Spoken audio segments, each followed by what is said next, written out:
आशा करता हूं आप सब बहुत अच्छे होंगे। मेरा नाम है सिद्धांत अग्निहोत्री, स्टडी ग्लोस पे आपका बहुत बहुत स्वागत है। दोस्तों, आज मैं आपको जो बताऊंगा आखिरी तक आपके हो सकता है आंसू भी निकल आए, आपको गर्व होगा भारत पर, और आप करुणा से भरेंगे और आपको पता चलेगा कि ये जियोपॉलिटिक्स कितनी खतरनाक है। दलाई लामा भारत में रहते हैं, फिर भी इंडिया कहता है कि तिब्बत चाइना का पार्ट है। आपको बता दूं कि दलाई लामा की जो कहानी है वो कमाल, और भारत के रूट्स, भारत ने ही तो भैया बुद्धिज्म पूरी दुनिया को दिया, लेकिन कैसे चाइना ने इस पर कब्जा किया और क्या भारत और चीन का युद्ध हो जाएगा क्योंकि चाइना ने वार्निंग दे दी है। हम एक एक चीज बहुत ध्यान से देखेंगे। लंबा लेक्चर होगा दोस्तों, लेकिन आपको मजा आ जाएगी और आपको इतिहास के बहुत सारे पहलू मैं समझाऊंगा और इतिहास में ले चलूंगा कि इसकी कहानी कहां शुरू होती है। तो नरेंद्र मोदी हमारे पीएम ने यह बोला कि 140 करोड़ भारतीय आपके पीछे खड़े हुए हैं। और भैया देखिए, दलाई लामा को तो हम फॉलो करते हैं। मुझे याद है कि दलाई लामा को जब पहली बार मैंने सुना था तो कहता ना कि वो एक मेस्मराइजिंग, मैंने कहा कि यार क्या एक अलग ही, मैं परेशान था ऐसे, मैं देख रहा था तो एकदम से उनका लेक्चर आ गया, ठीक है।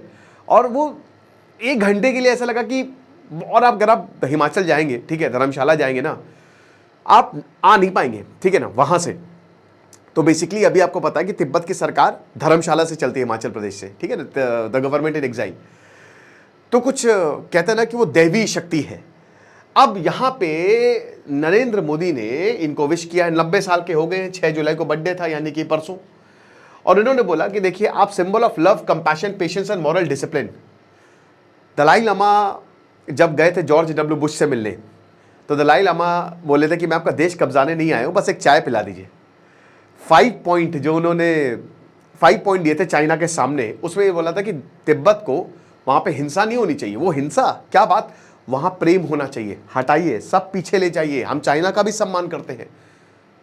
अगर मुझे एक देश चुनना पड़े ना जहां सिर्फ कहते हैं कि प्यार ही प्यार पला है, भूटान तो है ही है, लेकिन वो तिब्बत है, क्योंकि तिब्बत, भारत धरती है धर्मों की, लेकिन तिब्बत में चाइना का कब्जा है। बट ऐतिहासिक तौर पे तिब्बत जो था ना, वो एक लर्निंग सेंटर था, वो एक बुद्धिस्ट सेंटर था, ठीक है। वहां शानदार यूनिवर्सिटीज थी, 6000 से ज्यादा बौद्ध मठ थे, और आज सब चाइना ने खत्म कर दिए। तिब्बत एक दैवी देश है, तिब्बत से नदियां निकलती हैं, ढेरों नदियां जो आप देखते हो ना, आपके ब्रह्मपुत्र कहां से निकलती है, कैलाश मानसरोवर, मतलब आप नाम गिनिए, ठीक है ना। मेकोंग डैम कहां बन रहा है, जो चाइना अपना सुपर डैम बना रहा है। सबसे ज्यादा इसको थर्ड पोल तिब्बत को बोला जाता है, क्योंकि सबसे ज्यादा फ्रेश वाटर आपको यहीं पे मिलेगा। सिंधु नदी कहां से निकलती है, तो तिब्बत जो है ना, वो नदियों का फ्रेश वाटर का सोर्स है। यहां पे ढेरों रिसोर्सेज है, और चाइना ने एक एक करके सब कुछ खत्म कर दिया, तबाही मचा डाली है। एक समय तिब्बत ऐसा हुआ करता था कि यहां पे प्रेम था। कहते हैं ना कि जब आप प्रेम के मार्ग पे चलते हो तो आपको सिर्फ और सिर्फ अच्छाइयां मिलती हैं, आपको सिर्फ, आप कभी दुखी नहीं रहते हो। लेकिन तिब्बत ऐसा ही था, वहां पे लोगों के पास रोजगार था, लोग एक दूसरे का सम्मान करते थे, साथ में काम करते थे, रिसोर्सेज का बहुत अच्छा फायदा उठाते थे। लेकिन आज चाइना ने सब बर्बाद कर दिया, उनके 80% रिसोर्सेज तबाह। गरीबी एक सबसे बड़ा कारण है तिब्बत का, भूखमरी, फेमाइन, जो कभी भी तिब्बत ने नहीं देखा था, वो चाइना के आने के बाद हुआ। ये हालात हुई है। लेकिन आखिरकार ये हालात हुई कैसे है, और नरेंद्र मोदी क्यों ऐसा बोल रहे हैं, और भारत के प्रधानमंत्री ने ऐसा बोला है। और आपको बता दूं कि जब ऐसी वीडियो आई, किरण रिजिजू गए दलाई लामा के पास, अब तो ज्यादा वो दिखते नहीं है, अगर बात करते हैं तो किरण रिजिजू भी गए उनके पास और उनसे मुलाकात की। और मतलब भाई देखिए, मेरा तो ड्रीम है ना दलाई लामा से मिलने का। तो 14th दलाई लामा है, 14वें दलाई लामा तेंजिंग ग्यात्सो। और अभी चाइना को बहुत ज्यादा मिर्ची लग गई है, भयानक। और चाइना, देखिए अब नेक्स्ट दलाई लामा कौन होगा, इस पे भयानक विवाद होने वाला है। और अब ये मान के चलिए कि जियो पॉलिटिक्स चेंज होगी, भारत और चीन में भी विवाद बढ़ सकता है, भारत और चीन में भी कुछ बड़ा हो सकता है, बिग पॉसिबिलिटी। और चाइना ने ये साफ साफ बोला है कि भारत को क्या प्रॉब्लम है, भारत क्यों इतने टांग अड़ा रहा है, ये हमारे इंटरनल अफेयर्स में टांग अड़ाने की बात है, हम ऐसी की तैसी कर देंगे। भारत को सीधा चाइना ने वार्न कर दिया है कि आप ये मत करिए, गलती मत करिए। आपको मैं एक किस्सा बताता हूं। 1959 में जब दलाई लामा भारत आए थे, 31 मार्च को वो भारत पहुंचे, भी मैं वो इतिहास में पूरा बताऊंगा जब आप, तो वो जवाहरलाल नेहरू से मिले। जवाहरलाल नेहरू ने बहुत भव्य स्वागत किया, भारतीय एरोप्लेन ऊपर गए, फूल बरसाए। दलाई लामा से जब मुलाकात हुई अप्रैल 1959 में, तो दलाई लामा ने बहुत प्यार से जवाहरलाल नेहरू से बोला, जवाहरलाल नेहरू बहुत प्यार से मिले। लेकिन जवाहरलाल नेहरू ना बार बार खींचे, वो दलाई लामा अपनी ऑटोबायोग्राफी में बताते हैं कि जब मैं उनसे ये बोल रहा था कि तिब्बत को आप आज़ाद कराइए, तिब्बत जो है वो हमारा है, तो वो खींचे। वो बोला कि नहीं, क्योंकि जवाहरलाल नेहरू चाइना से रिश्ते खराब नहीं करना चाहते थे, ठीक है, कि नहीं ऐसा नहीं हो सकता, हम आपका समर्थन करते। इसका मतलब ये नहीं कि हम तिब्बत को भी समर्थन दे देंगे, तिब्बत चाइना का पार्ट है, जो कि बहुत बड़ी गलती रही। भारतीय सेना तिब्बत से वापस आ गई थी, तब तक CIA ने इनकी मदद की। तो बात करेंगे, अब हम इतिहास में कूदते हैं, लेकिन दोस्तों आपका इतिहास बदल जाएगा, क्योंकि चाणक्य नीति और द सुपीरियर मैंस में, आप चाणक्य नीति खरीदेंगे आपको सुपीरियर मैंस में ये वाला कोर्स फ्री मिलेगा। तो मात्र 400 रुपए का कोर्स अभी सेल में आज और कल ऑफर है, दोनों कोर्स आप ले लीजिए, ऐसे महंगे है ये। डिस्क्रिप्शन कमेंट बॉक्स में लिंक दिया, पूरी चाणक्य नीति मैंने पढ़ाई है, और उसके बाद सुपीरियर मैंस में भी आपको फ्री मिलेगा। तो एक कहानी कहां से शुरू होती है? कहानी शुरू होती है दोस्तों, तिब्बत जो है, जैसा कि मैंने बताया कि यहां पे बुद्धिज्म 7th और 8th सेंचुरी में फैलना शुरू हो गया था, और ये बहुत बड़ा एम्पायर था, तिब्बतन एम्पायर जिसको बोला जाता था। बगल में टांग डायनेस्टी थी, और चाइना से तिब्बत का जमीनी विवाद रहता था, बट तिब्बत बहुत ज्यादा अमीर था चाइना से। चाइना तो छोटा है, चाइना ने ज्यादातर हिस्सों को जबरदस्ती ऑक्यूपाई किया है। तो चाइना जो है ना, टांग डायनेस्टी और तिब्बतन डायनेस्टी में, यहाँ पे मूड खराब, दोनों में जो झगड़े हैं वो काफी ज्यादा रहते थे कि ये हमारा एरिया, ये हमारा एरिया। यहाँ पे खान आमदो एक और एरिया था, जो तिब्बत 3 पार्ट में डिवाइडेड था, बट एक चीज यहाँ पे थी, प्रेम। यहाँ के पहाड़ों की पूजा की जाती थी, और जब बुद्धिज्म आया तो बुद्धिज्म तिब्बत में गया, और जब तिब्बत में आया तो तिब्बतन बुद्धिज्म उसको बोला जाने लगा। तो तिब्बतन बुद्धिज्म में जो वही कहते हैं ना कि कोर था उसका, वो था प्यार, और उसके बाद वो फैला, लोगों ने यहां पे बुद्धिज्म को जो है वो एक्सेप्ट किया। साक्या पंडिता नाम के यहां पे एक लामा रहते थे, ठीक है, मतलब एक गुरु थे, उनके पास भैया गोदान खान, कौन थे गोदान खान? चंगेज खान के पोते। आपको पता है ना कि 1227 में, 1205 आते आते चंगेज खान लीडर होगा, और उसने एक साइड से जीतना शुरू किया, और 1220 आते आते उसने पूरे चाइना पे अपना कब्जा कर लिया था, और 1227 तक पूरा तिब्बत पर भी कब्जा हो गया। बट 1240 में जब ये इनसे मिले गोदान साक्या पंडिता से, तो इनका तो पूरा, इन्होंने बुद्धिज्म एक्सेप्ट कर लिया, और जब ऐसा हुआ तो और ये तेजी से फैला, ढेरों मठों की स्थापना हुई, खूब पैसे दिए। फिर उसके बाद दोस्तों यहां पे मेन जो बुद्धिज्म का स्प्रेड है, पद्म संभवा आपने नाम सुना होगा, वो यहां पे गए, भारत के थे वो, यहां पे गए, शंकराचार्य यहां पे गए। मैं बता रहा हूं नहीं कि लर्निंग सेंटर हुआ करता था, लोग एक दूसरे से प्यार करते थे, जो करुणा थी वो यहां की नींव थी। इसी दौरान दोस्तों 1409 में एक स्कूल की स्थापना की जाती है, समझ रहे हो? और ये जो स्कूल था, यहां से एक छात्र निकलता है जिनका नाम है गेद्रुप, जो कि पहले दलाई लामा बनते हैं। दलाई का मतलब होता है समंदर, लामा होते हैं गुरु, यानी कि ज्ञान का समंदर, ठीक है, वो गुरु जिनके पास ज्ञान ही ज्ञान है। तो यहां 1409 में हम ये देखते हैं कि ये प्रथा शुरू हो जाती है दलाई लामा बनने की, और उसके बाद there is nothing to stop. अब देखिए, इसमें 2-3 चीजें हैं। क्या है कि ये वक्त चलता है, लंबे समय से तिब्बत अलग रहता है, बट जब चिंग डायनेस्टी आती है तो 1724 में चिंग डायनेस्टी जो है, ये इनका खान और आमदो एरिया जो है ना, इनको ऑक्यूपाई कर लेती है। और अब जाहिर सी बात है कि जब इनको ऑक्यूपाई करते तो उसमें इनका दखल भी हो जाता है। तो दलाई लामा चिंग डायनेस्टी चुनती है, लेकिन मोर और लेस इनका चुनने का, देखिए दलाई लामा को चुना कैसे जाता है, ठीक है। ये 2 चीजें हैं जो अभी चाइना कह रहा है कि दलाई लामा पे हमारा अधिकार है। अभी विवाद क्या है कि हम दलाई लामा को चुनेंगे। तो हम दलाई लामा को कैसे चुनेंगे? हम दलाई लामा को एक गोल्डन यान सिस्टम है वैसे चुनेंगे। ये चिंग डायनेस्टी से ही चला आ रहा है। जब चिंग डायनेस्टी ने इन पे, क्योंकि उनको पता था कि अगर ये जो गुरु है ना, इनके स्पिरिचुअल गुरु है, ये तिब्बत को कंट्रोल करते हैं, तो इनको कंट्रोल करना बहुत ज्यादा जरूरी है, और इनको कंट्रोल हम तभी करेंगे जब ये मेरी बात मानेंगे। तो इसके लिए इन्होंने चिट सिस्टम, एक लॉटरी सिस्टम चलाया था कि जो लामास हैं, वो जो बच्चे हैं, ठीक है ना, उनका नाम देंगे और उनको एक ऐसे पॉट में डाल दिया जाएगा, और गोल्डन स्क्रिप्ट है वो, उससे निकालिए आप, और जिसका नाम आएगा वो दलाई लामा बनेगा। चाइना कह रहा है कि हम इस सिस्टम पे जाएंगे। अब दलाई लामा ओरिजिनल जो चुना कैसे जाता है दलाई लामा को, जो तिब्बतन मानते हैं, जो दलाई लामा कह रहे हैं, वो ये है कि देखिए आत्मा ट्रैवल करती है। दलाई लामा सोल एक है, सोल आत्मा।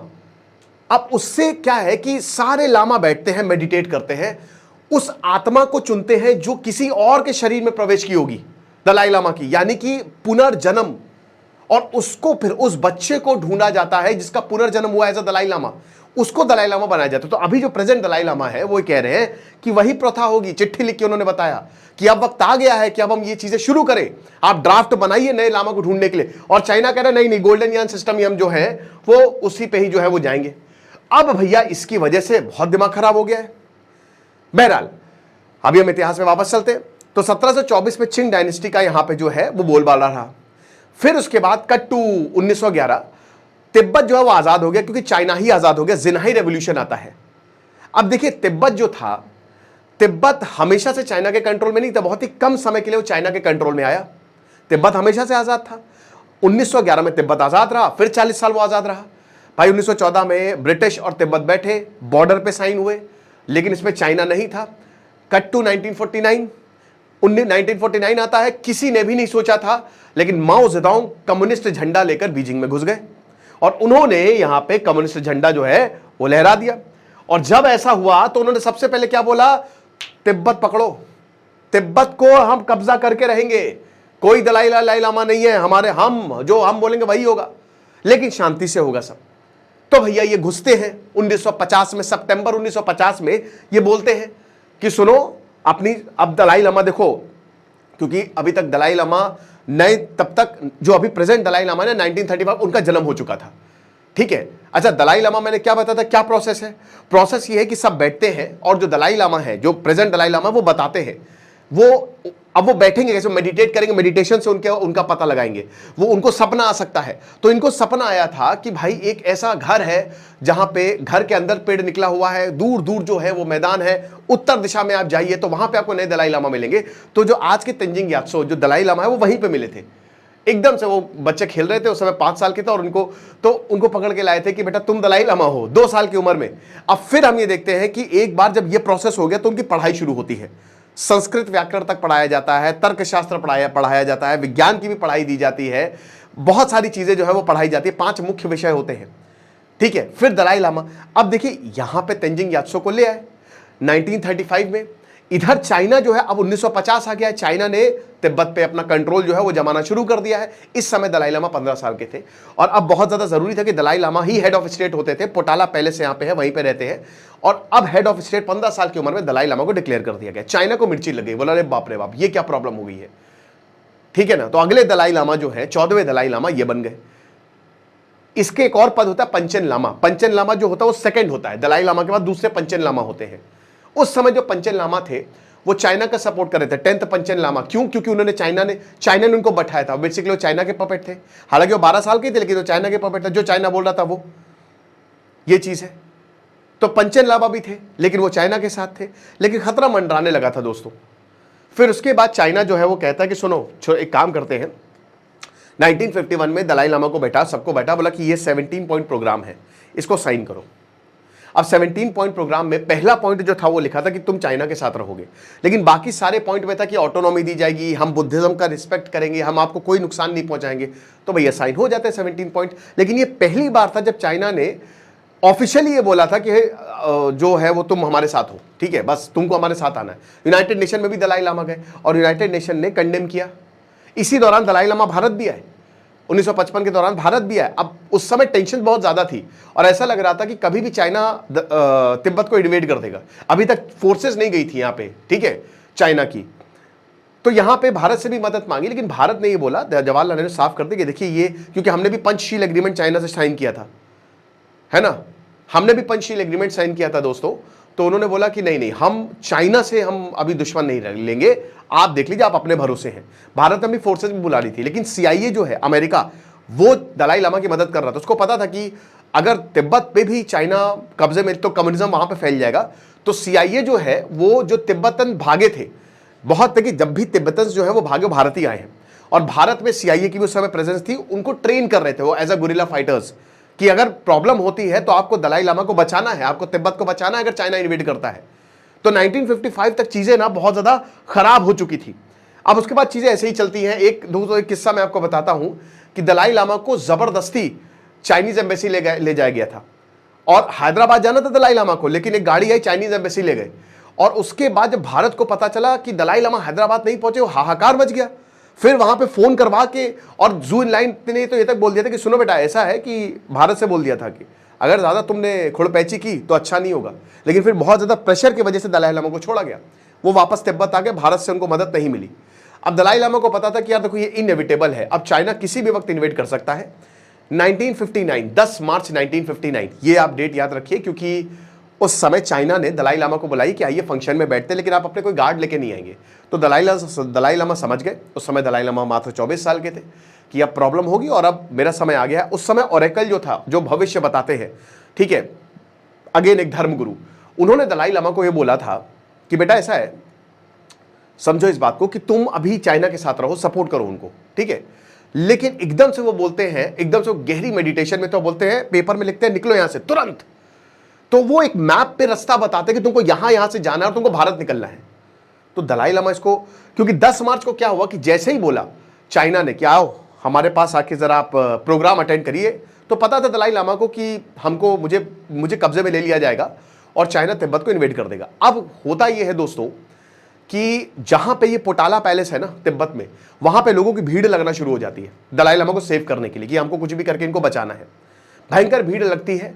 उसके बाद दलाई लामा भी सोचते हैं कि मुझे भी यहां से बाहर निकलना है, तो एक सोल्जर का वो रूप लेते हैं। अच्छा, इसी समय दोस्तों 1959 में ही, मार्च में ही, चाइनीज जो सेना है वो घुस चुकी है, ये मैं बताना भूल गया। 40,000 से 80,000 चाइनीज सैनिक जो है वो इस समय तिब्बत में इन्वेड कर दिया, ठीक है ना, इन्वेड कर दिया भयंकर तरीके से। तो चाइना जो है वो जो यहाँ पे कब्जे में आ गया है आपका तिब्बत चाइना के। अब क्या हुआ कि दलाई लामा को बाहर निकलना है, तो सोल्जर का भेष रखते हैं, वो राइफल लेते हैं और अपनी बहन के साथ, अपने परिवार वालों के साथ और अपने लोगों के साथ वो निकलते हैं।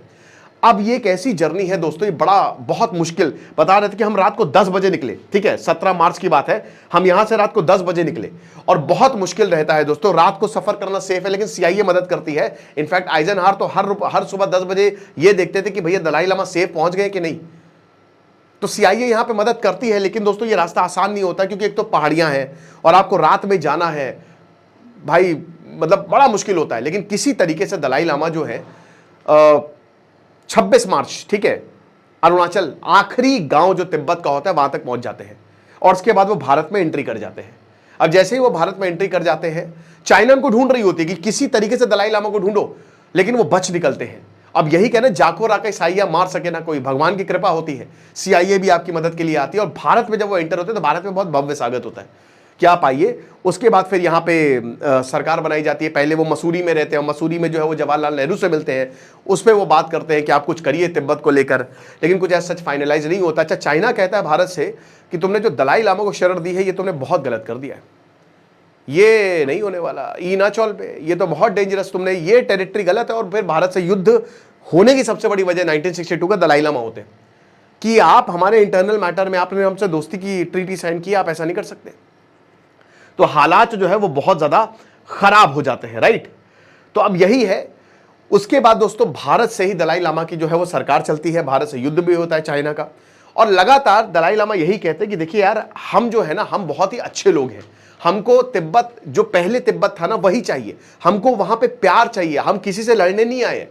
अच्छा, भारत जो है, भारत ने तिब्बत दलाई लामा को शरण क्यों दी? क्योंकि बुद्धिज्म भारत से निकला, बुद्धिज्म की वजह से ही तिब्बत है, तिब्बतन बुद्धिज्म आया। भारत और तिब्बत के रूट्स आज से नहीं, बहुत साल पुराने हैं और भारत अपनी मानवीयता के लिए जाना जाता है। लेकिन भारत ने बहुत अच्छी चीज की थी, भारत ने सेना बना रही थी तिब्बत में। अगर दलाई लामा ने तिब्बत में सेना नहीं बनाई थी, अगर दलाई लामा तिब्बत में सेना बना लेते तो शायद प्रॉब्लम नहीं होती। लेकिन वो प्रेम पे मार्ग में चल रहे थे, उनको लगा कि हमको कोई इन्वेड नहीं करेगा। लेकिन भारत एक ताकतवर देश था और भारत ने इसीलिए उनको शरण दी। और देखिए, ये भी बोला जाता ना, एशिया में तिब्बत का जिसका तिब्बत पे कंट्रोल होगा वो पूरे एशिया पे कंट्रोल करेगा। इतनी इंपॉर्टेंस है तिब्बत की, समझ रहे हो। 1990, अब देखिए कई बार ऐसे रिश्ते में सुधार करने की भी कोशिश की गई है तिब्बत और चाइना में, लेकिन कुछ हुआ नहीं। 1990s में दोस्तों पंचेन लामा नोरबू को चुना गया, उनको रातों रात चाइना ने गायब करवा दिया, रातों रात। आज भी वो नहीं मिले, कहां गए वो पता नहीं। तो ये सब हुआ। George W Bush Dalai Lama से मिले, बराक ओबामा दलाई लामा से मिले, हर कोई दलाई लामा से मिलता है, लेकिन भारत ने भाई, पूरी सरकार यहीं से चलती है। अब अभी क्या हो रहा है? अब ये हो रहा है कि चाइना जो है वो ये कह रहा है कि सुनिए, दलाई लामा आप नहीं चुनेंगे, हम चुनेंगे। लेकिन अब दलाई लामा 90 साल के हो गए हैं और अब दलाई लामा ने बोल दिया कि अब ये प्रोसेस हम शुरू कर देंगे, ठीक है, स्टार्ट दी प्रोसेस, क्योंकि ये बहुत ज्यादा जरूरी है। गोल्डन यान सिस्टम नहीं, मेन प्रोसेस शुरू करिए। अब उसमें भारत भी इन्वॉल्व हो गया है, भारत जो है वो इसमें इन्वॉल्व है।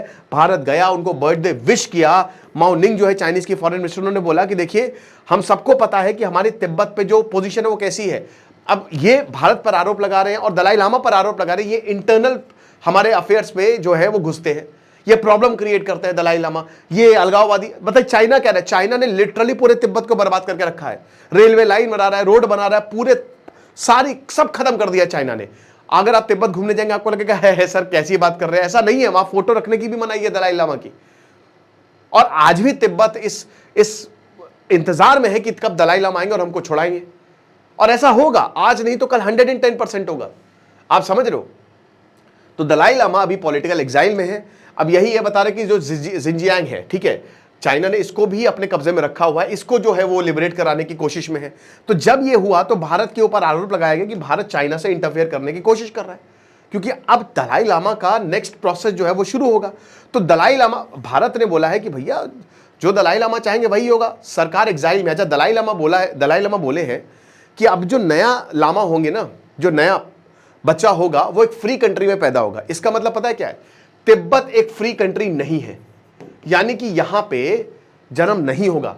अब फ्री कंट्री कोई भी, भारत हो सकता है, नेपाल हो सकता है, अमेरिका हो सकता है, भूटान हो सकता है, बांग्लादेश तो नहीं, खैर श्रीलंका हो सकता है, कोई भी हो सकता है, ये यहां पे कहना है। लेकिन चाइना और भारत इसको लेकर, लेकिन अब वो ये भारत वो वाला नहीं है। चाइना को भी पता है कि बहुत डेंजरस है इस समय भारत, इंडिया भी। हम ज्यादा भारत से खुड़पैची जो है वो नहीं कर सकते। लेकिन यही है, it is what it is. रिश्तों में प्रॉब्लम्स तो देखी जा रही हैं, और कहीं ना कहीं ये भी बताया जा रहा है कि कहीं ऐसा ना हो कि हो सकता है फिर कोई ऐसा कॉन्फ्लिक्ट देखने को मिले। आपको क्या लगता है, आप मुझे कमेंट बॉक्स में जरूर बताइएगा। लेकिन ये पूरी कहानी थी दलाई लामा की, और पूरा मैंने आपको एक एक चीज बता दी कि आखिरकार ये सब हुआ क्यों, व्हाई इट हैपेंड। लेकिन जो हुआ अच्छे के लिए हुआ, और यकीन है कि अब जो नया तिब्बत आएगा, या जो आज नहीं तो कल तिब्बत आज़ाद होगा ही होगा, उसको बहुत कहते हैं ना कि वो सेंटर ऑफ द लव बनेगा। खुश रहिए, पढ़ते रहिए। दिस इज सिद्धांत अग्निहोत्री साइनिंग ऑफ।